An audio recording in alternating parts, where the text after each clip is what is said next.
Yeah, I thought you were coming into it, so that's why I was like, if she's not going to be on camera. Whoa! Whoa! Pearson! Oh, holy macaroni! Okay. Jaegers.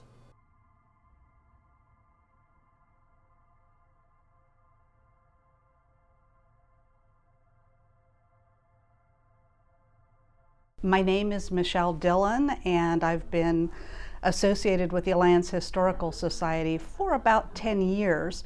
I've been on the board of directors. I spent 6 years as the president until about 2 years ago when I dropped down to vice president. I also am the collections person, the person who processes any new donations and things that we may take in from the general public, and catalog and accession, that sort of thing. The Mabel Hartzell home, which is also sometimes called the early Hartzell home, and we'll find out why later, but it was built in 1867. Well, the gentleman who had the house built, his last name was Early. That's why it was sometimes known as the Early-Hartzell home.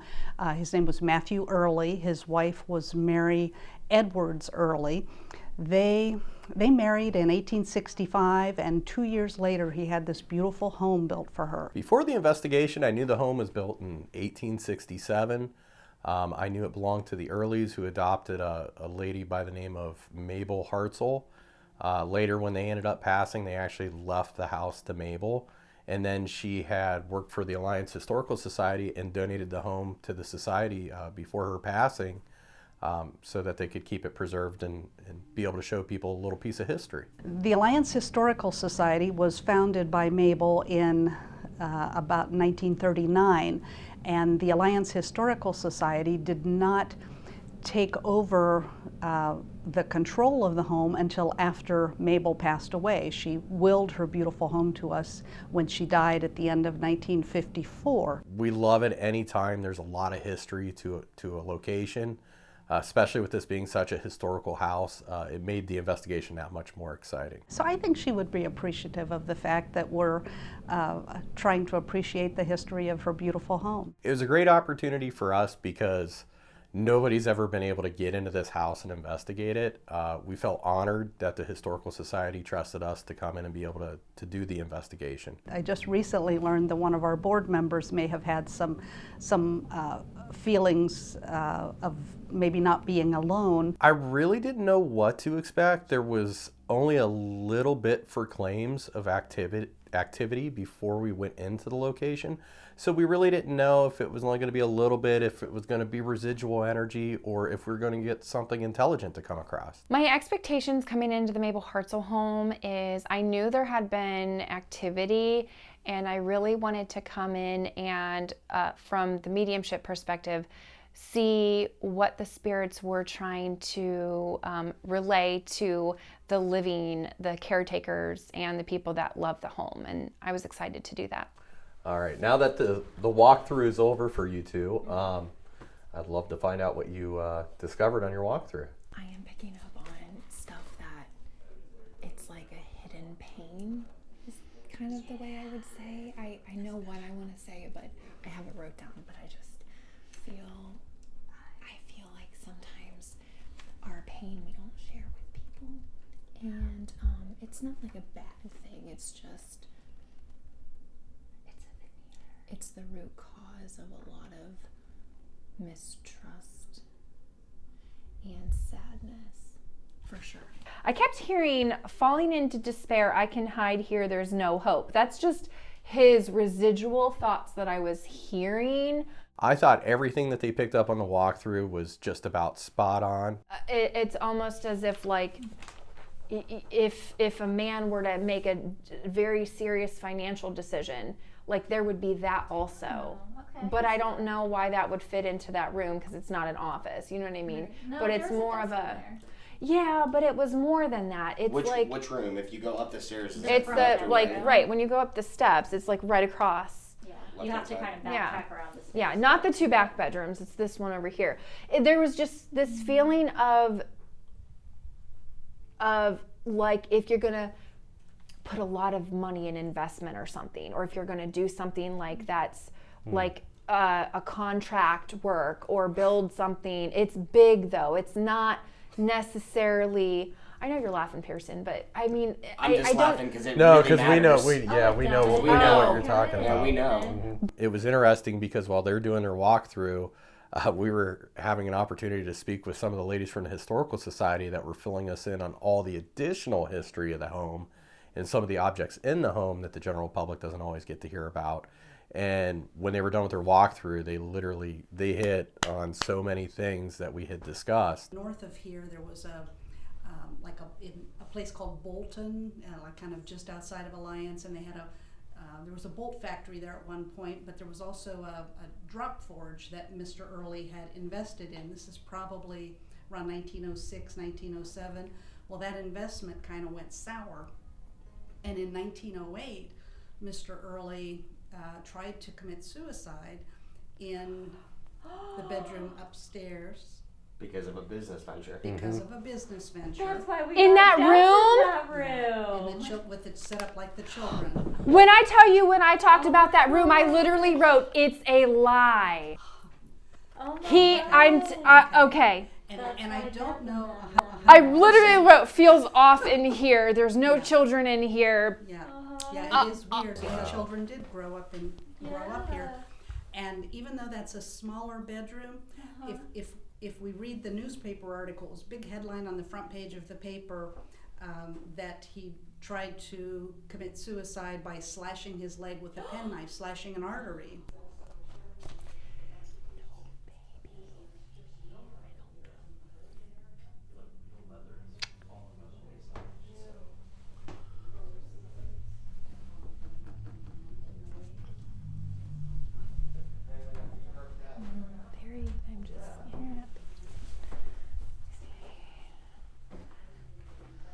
I felt this extreme presence of not being able to have a child, or the loss of a child. And I did not feel that there were any children in the home. I did not feel that there were any births in the home.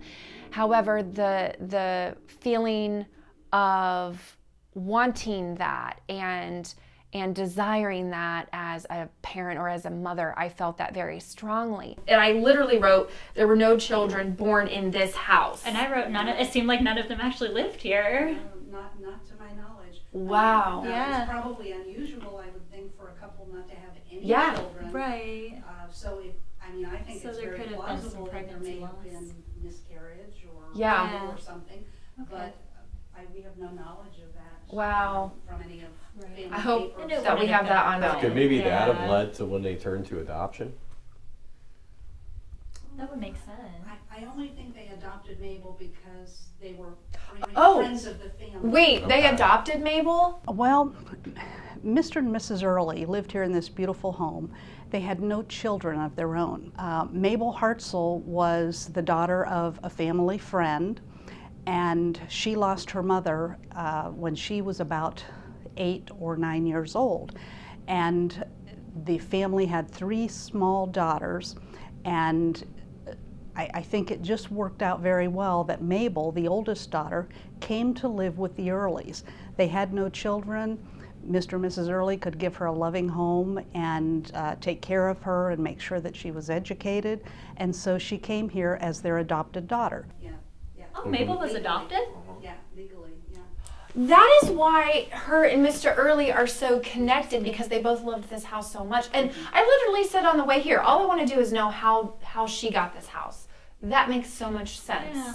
But going into the summer kitchen, I kept getting, obviously, women working. I got a burnt smell, so I feel like somebody got burnt very badly. Well, they had actually made a really good comment, like the original owner, because he owned the tanning factory.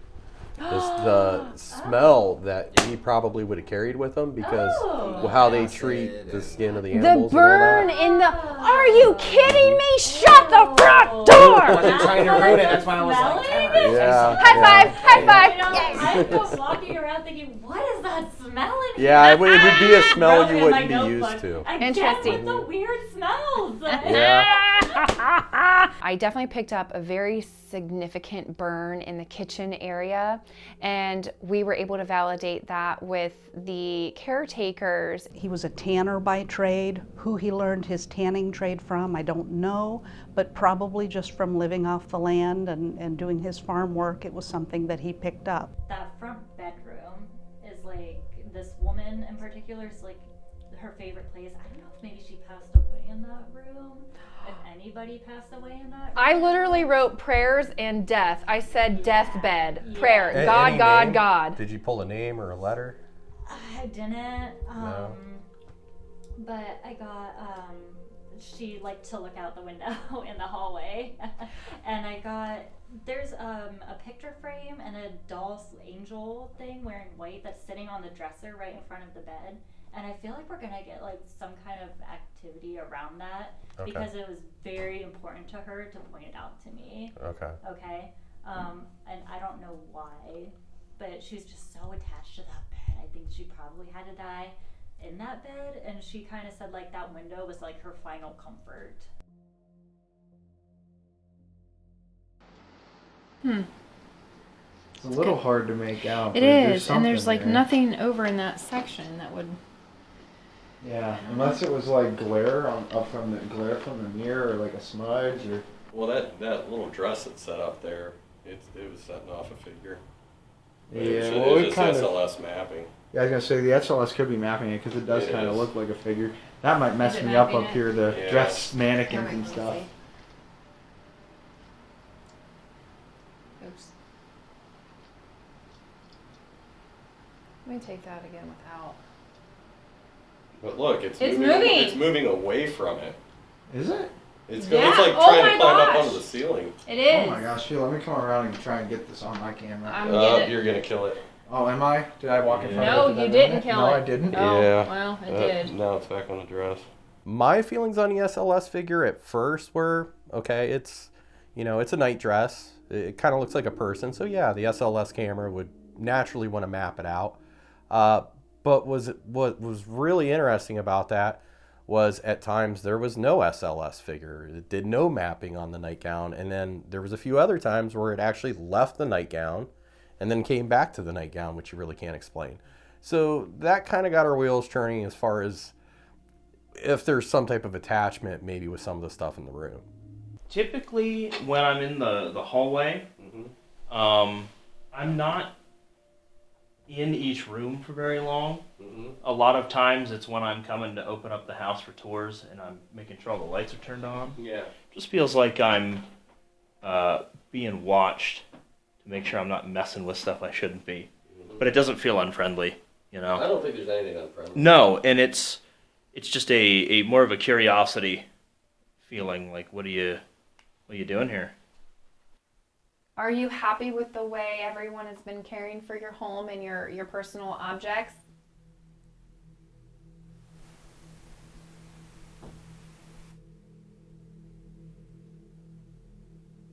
Did you hear that knock? That one? What is that? Jack, is that something you guys are familiar with, knocking? No, not that I've dealt with. The knocking, it's not the first time we've had it happen on, many of investigations. Sometimes spirits like to let us know that they're there by knocking. What light? That was the paralight. The paralight just The went off. paralight just tripped. Where'd you put the parallel at? It's over there by the window. It's going off. Yeah, can you make that go off real strong? Can you touch it? It's going off. Why do I have to be the first one to come out here? And the paralight is at the window. That is amazing. Is it still going off? No. Spirits like to get active when the cameras aren't rolling or when they're out of sight. It definitely was giving us quite a bit of communication with the paralight. Mabel, is that you? Let me get through so I can actually Yeah, see a shot of it, 'cause yeah. I can't see it from where I'm at. It's right where I had said she watches or anybody will Well, the watch. DVR camera made a comment too. That I thought was interesting because anytime you have spirit call your name or speak something that's going on, during your investigation. It's a sign of an intelligent haunting, which means they were aware of us being there and what we were doing. Had said she watches. And it's not necessarily any type of residual haunting because it actually was able to call out, you know, one of our team members' names, which would be me. You are probably not really familiar with these electronic devices. Trevor could probably explain them to you. Well, I thought that EVP was interesting. We had a couple other ones along with that EVP. And the reason why is because it kind of felt like Mr. Early was coming through on some of the EVP sessions that we had. He seems a little grumpy.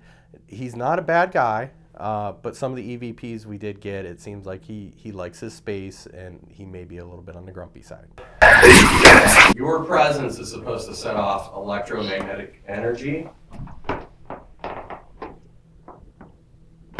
And that device is supposed to be able to detect that energy. So the closer you get to it or the more you interact and attempt to touch it, it doesn't harm you in any way. It just detects your electromagnetic energy.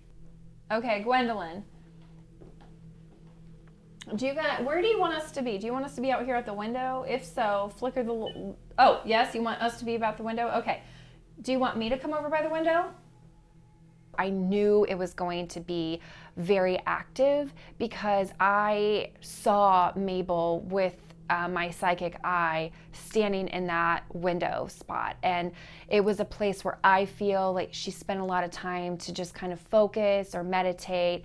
I just was very excited to get the activity there because I knew it would be there. Which, if you know what the Paralight is, it detects EMF, electromagnetic fields. So, you know, the theory is when spirit gets around it, they can interact with it, and the Paralight actually shows the intensity of the EMF range by color. We had quite a bit of this going on when we were asking questions upstairs. But I can come over there if you'd like me to. Would that be okay? Oh, I just got an orb. It flew right past and flew towards you, Missy. Okay, I'm going to take that as a sign, okay? Okay, so with the orb that flew past me upstairs, I felt the energy. I thought I saw something out of the corner of my eye. I have not seen the footage yet, but I'm excited to see what you guys found. I thought it was great that Missy reacted to it when it went past her. I mean, obviously with her being a medium, she's in touch with those kind of feelings or senses. And it was just another example of why you take a medium with you on an investigation. Missy at the window above the stairs. Okay, so you cannot hurt me and I cannot hurt you, but I would be willing to put out my hand and shake your hand. If you'd like to touch my hand, you're more than welcome to, as long as you don't have permission to go in my body or follow me home. I mean, as long as you respect my boundaries that you're not allowed to follow any of us home, you have to stay here, but you are welcome to touch my hand. I'm okay with that, just for a moment. I've got it recorded. This was mapped out, and then it moved out of it and went up and was like hanging out at the ceiling area. Oh, that's crazy. So I'm wondering, do you know what the story is on this outfit? I'm doing an EVP session. It was very likely that could have been Mabel, letting us know that she could explain the story behind that nightgown, that she could tell us all about it. So I'm wondering, do you know what the story is on this outfit? I'm doing an EVP session. And it's really cool because, you know, one of her passing things that she wanted to make sure was done was that this house was donated to people to be able to kind of see how, you know, they used to live back in the day. I just want to talk to them and let them know, like, it's okay to communicate with us, and it would be a great opportunity for them to be able to tell us their story, because I'm sure they hear other people tell their story all the time. But so for her to say I can, it just kind of validates that, you know, she wants her story to be told and she wants people to talk about how they lived. So I'm wondering, do you know what the story is on this outfit? There was something just standing there and then it disappeared. It was like right on top of this little vanity. EVP session. Go ahead, Sam. So where I saw that black shadow was like right here, and it had to have been like There was something standing here. So we're in the nursery room. I really didn't know what to think about that one. It's been an EVP. I wouldn't necessarily say it's a Class A EVP. So people have heard a couple of different things from that particular one. That house had a big chunk of the surrounding property originally. So who knows, you know, back in the 1800s, early 1900s, you know, people used to bury individuals on their land. You know, there could be something to that. The fact that I picked up on nothing in here was original blows my mind. I thought the Gwen EVP was awesome because she is one of the confirmed deaths inside the home. She was Mabel's sister apparently, and she, you know, she was bedridden at the time or whatever have you, and she passed away there at the house. The fact that I picked up on nothing in here was original blows my mind. So it was, I don't know if it was Mr. Early or Mabel bringing up Gwen's name or if Gwen was present, but it was definitely validation of her, you know, passing.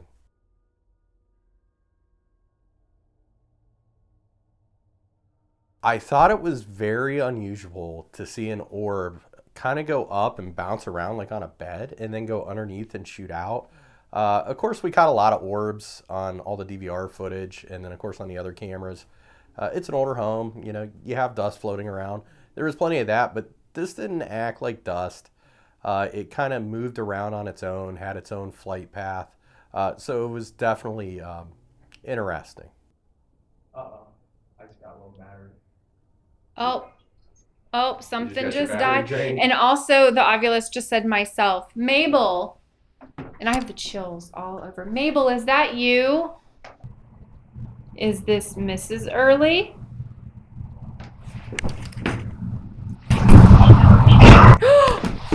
So this EVP, we actually got that. Sam had to change out his batteries for his cameras. And when he went downstairs, that's when it decided to come through. So, you know, if there's any fellow investigators out there, you probably, you know as well as we've learned, a lot of times spirits like to get active when they know the cameras aren't rolling. Again, I go back to Mr. Early must like his space. So we didn't bother him too much, but yeah, it just kind of ties in with the other EVPs that we had.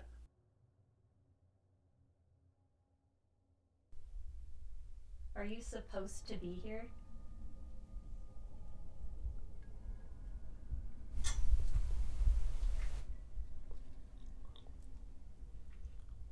Did you hear that, Tyler? Right above your head? I thought something. Yeah. I just touched my head. Oh, shit. It was probably the ductwork. No, dude. Was it a spider web? I I heard don't that. know. It was a spider or something. Is that what you heard? Yeah, I heard something over I there. did too. As soon as you started saying it, I felt a little. I was standing in the same spot the whole time. The orb flying past Tyler, and he reacted to it, obviously. You know, there's no better tool in the paranormal world than the human body, than our senses. So I'm not surprised that Tyler had a reaction to something coming by him. So to me, it's some type of validation that there was something there because it just coincided with Tyler's reaction. Okay, I appreciate hearing all the knocks. I do. But if you need help or there's something you need for us to know, the best way to do that is going to be by touching either of the pieces of equipment on the end of this table or by talking into this device here in the center.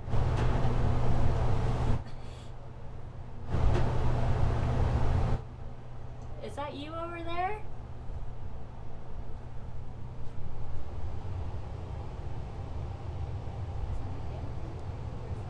Could be. If that's you over there making that noise, can you go ahead and give us 2 very clear knocks for us?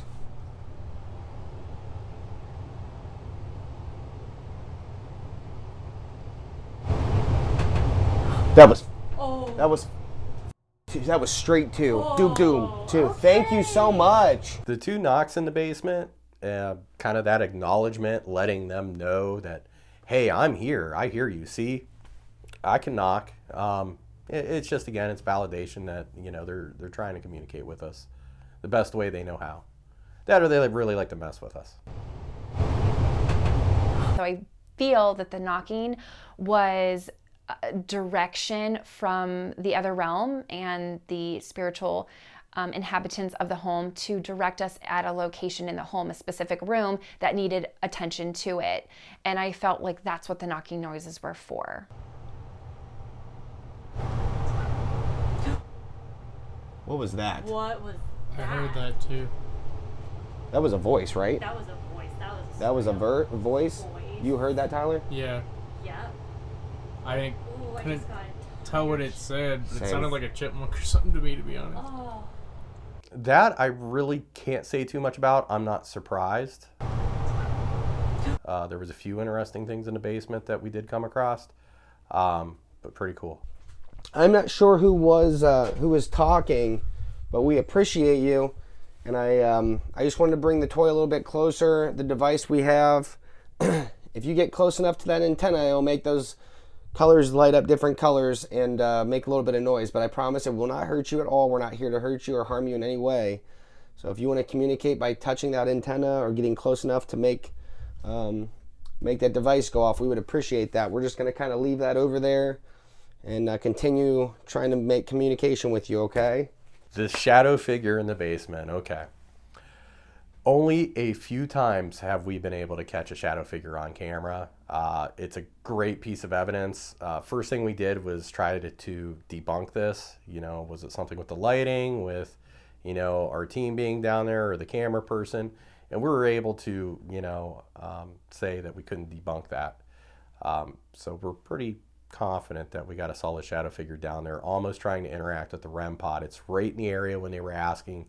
And it kind of goes towards the direction of the REM pod, so it's a really cool piece of evidence.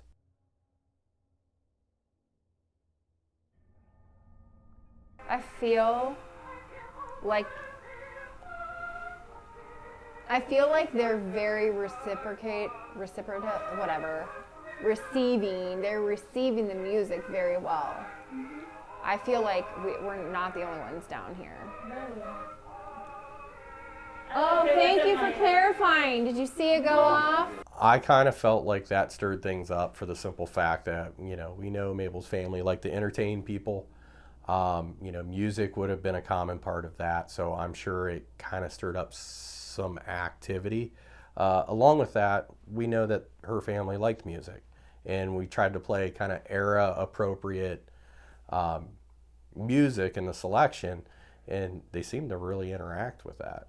And if you haven't checked this beautiful place out, I suggest that you do. It's a gem. It's so beautiful. And we're getting, see, the spirits agree.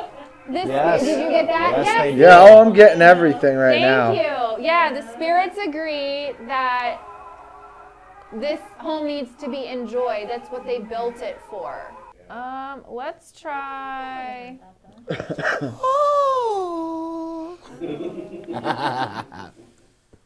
I don't know what else. Early 1900s decade. Okay, let's try this. Recordings just got better. Not that. Not that. Oh. Yes, Yes, they thank agree. you. They agree. Yeah.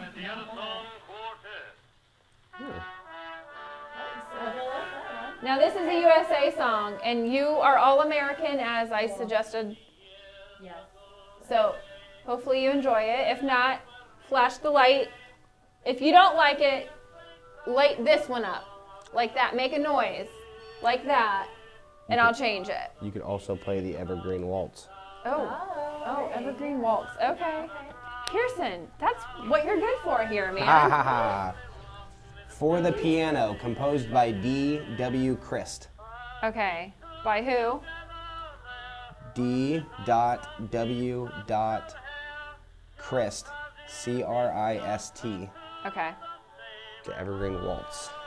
One of the other significant things that we found out through our investigation was actually when Pearson wanted to play music, when we were sitting in the like living room, dining room area, and Pearson actually wanted us to play music from the music that was sitting on the piano. Here it is. Okay. That just went off, and so did It that. did. at We've the got same time. activity. Okay, here's your music. So as soon as I started playing the music, Mr. Early and Mr. Inc., who actually built the Canton Palace Theater, came through so strongly, and Mabel came through so strongly with a lot of our devices, and I thought that was miraculous. Mary? Oh! That's a big one. Mary, is this the song you played? Did you see that? I said Mary. Mary Everly. Mary, is this one of your favorite songs? Oh. Hey. Thank you.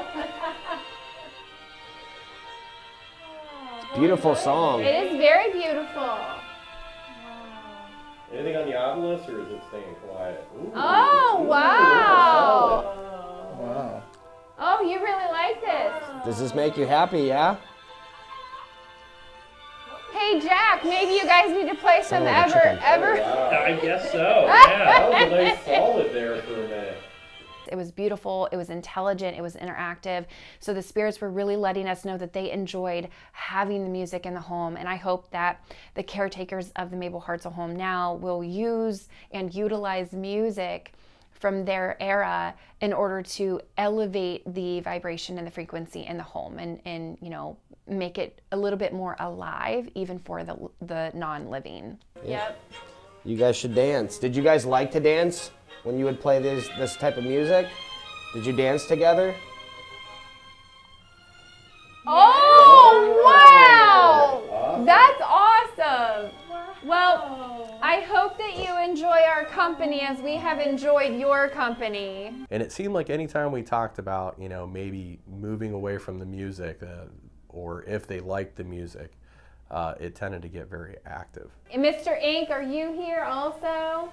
You built the Canton Palace Theater. We know you stayed here on occasion. You have some personal objects that have been donated to this museum, I believe. Oh. That is what you call thank awesome. you. Thank you. Thank you. Wow. Are you saying you like us? Do you want us to stick around? Do you want us to come back? It keeps going on. Well, if he built the Palace Theater, it was all about music and play and Yeah. so he obviously would like something like this. Yeah. Wow.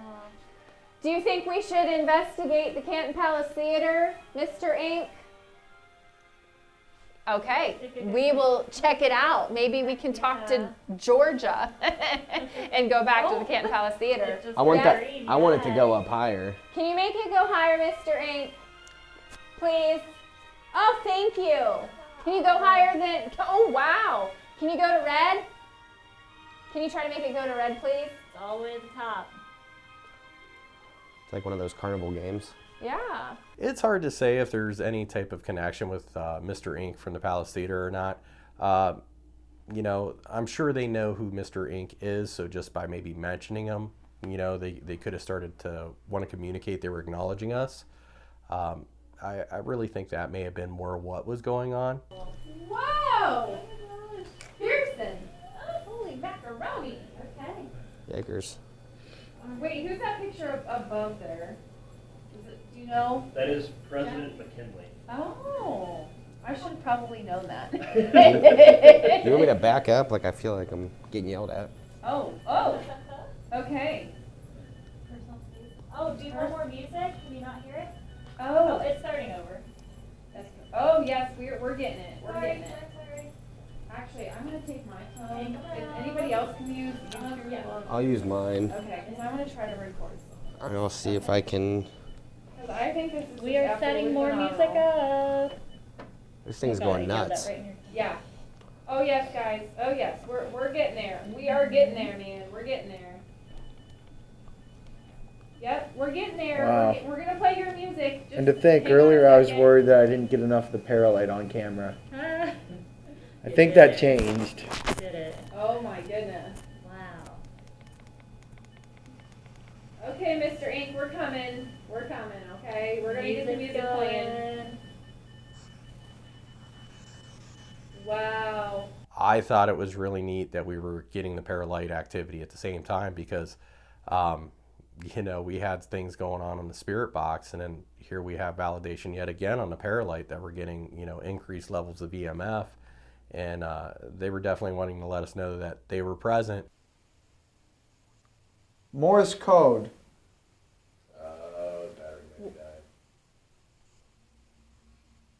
A few things that we had going on was, one, we had the paralight that was going on and off at times, sometimes like kind of flickering, kind of like Morse code. And the fact that he said Morse code and we had that event, I thought was pretty interesting. We also had the banging.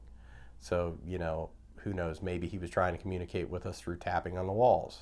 It could have been another way, but I know when we had went back and reviewed everything to try to see if we could make any sense out of Morse code from what we got with the paralight or with any of the other activity, there wasn't enough there that we could kind of collaborate that, he had sent us a message through Morse code. But there was enough there that he had indicated that he was trying to let us know. Who is in this room with us right now? Definitely a male. Well, first of all, with Mr. Early coming through with the Estes method, what I felt was his presence, and I believe he wanted everyone to know that he was still trying to care for the home. Is Mr. Early here? A gentleman said hello. I'm here. He wanted everyone to know that he was still around because he loved that home. I mean, he built the home, he designed the home, and I feel that the home is a place for collaboration and community, and I feel that it was his presence coming through to let everyone know, hey, I'm here, I love what's happening, let's get some people to come in and enjoy the home like we did.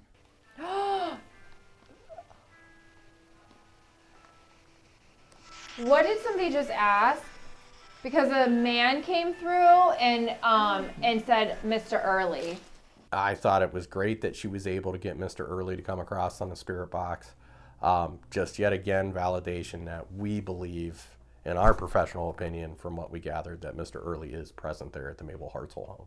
I also think that, there's so many, we've asked a couple times, if you need help, let us know, or if we can help you, how can we help you? And it feels like music is one way to help them here. Yeah. Just to feel more lively, even on the other side. Like, I guess the dead still need and they don't want to live in a museum, they want to live in a house. Lively, I guess. Yeah. And maybe that's something that you can help them with. And having more kids coming in to, if you're teaching the kids about this place, they're not going to forget this place. That's all American dream. You built this house to be shared and to be enjoyed. I believe there was a couple of spirits present with us. Mr. Early, I would say, yeah. And then also, I believe Mabel was present as well, just because of the context of a couple of the EVPs that we received. I thought it was an amazing investigation. I was really excited about it because of the history, and the Mabel Hartzell house did not disappoint. I'm really hoping that they allow us to come back and investigate again with what we know now. But what more could you ask for? You got a home with a lot of recorded history. You go in with hopes of getting some type of activity. You get paralight, which is EMF. You get EVPs, which is, in my opinion, one of the best forms of evidence you can get on an investigation. You get SLS figures. You get stuff coming through on the spirit box. We got a shadow figure on site. I mean, this place has activity. So it was a great investigation. And to top it off, it's not hostile activity. They're very friendly for the most part, outside of Mr. Early maybe being a little grumpy.